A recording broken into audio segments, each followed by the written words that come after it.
Secretary of State has long indicated she will make the big decision before mid-January. This timing could be critical here. Clinton has dominated the Democrats' 2016 conversation so far. The bench, some say, pretty thin.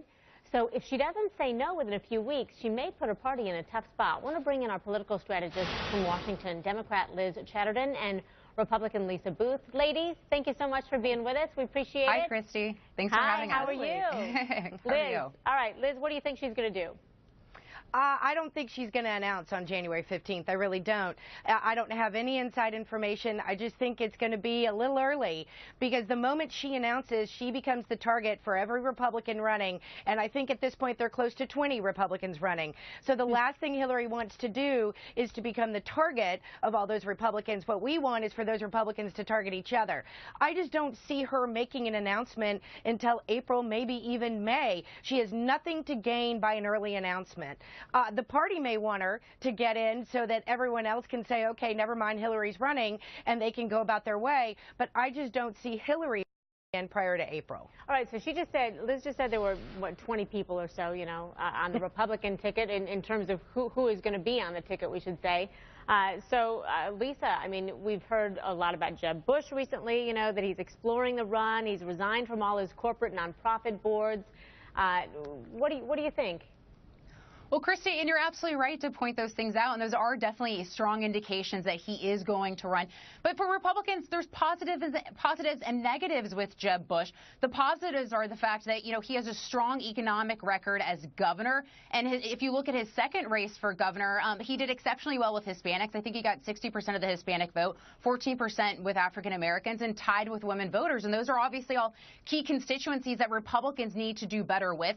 The concerns are, I think, for a lot of conservatives, are with his stance on immigration and education. So I really think it's going to come down to his ability to explain those two issues to primary voters in early primary states that could make or break his candidacy. But for Republicans, as you pointed out, we do have a lot of people that are interested in running. So it's certainly not a foregone conclusion. We have a deep bench of governors like Chris Christie and Scott Walker in Wisconsin, and senators like Marco Rubio and Rand Paul. And as a Republican, I'm excited to hear from all of them. But a recent poll showed that a matchup between Clinton and Bush, again, which a lot of people are thinking, again, really, would put Clinton ahead, but that he was the strongest of the candidates, the potential candidates out there so far. Liz, do the Democrats want Bush? At this point, we're not so much worried about who the Republican nominee is going to be.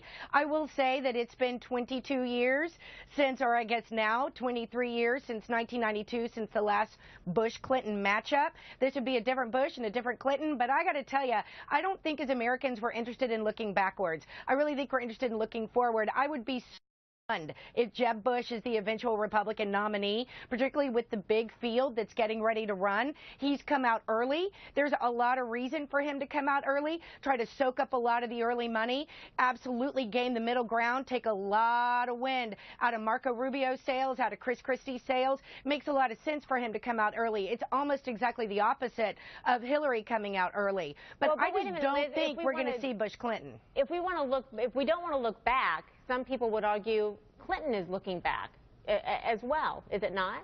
I mean, even you know, Mrs. Bush said there are more people to run for the White House than two families. And I appreciate that. However, Hillary Clinton will be the first female president of the United States. That is looking forward. That is progress. That is breaking all kinds of glass ceilings. So while Jeb Bush might just be one more white guy, Hillary Clinton would be absolutely moving forward.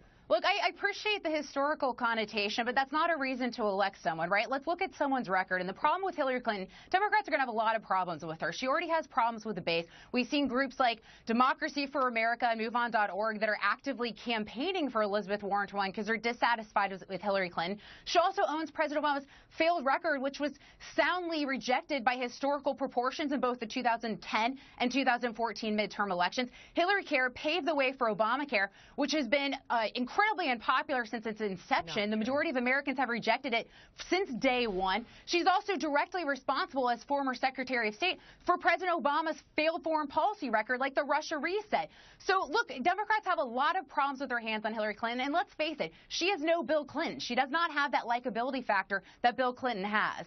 Liz, you've got the last moment here. Well, obviously, I couldn't disagree more with just about everything that just came out of her mouth. The truth of the matter is that Hillary Clinton is actually going to be a terrific candidate and a terrific female president of the United States. And whether or not she is responsible for things that have happened in the past, she was one of the most popular secretaries of state in the history of this country, beloved around the world. She is going to be one heck of a candidate. And frankly, at this point, I don't see any of the Republican field being able to come close to Hillary Clinton. Not one. All righty. Lisa Boothe and Liz Chatterton, we appreciate your thoughts so much, ladies. Thank you for having us today. Thank you. Take good care.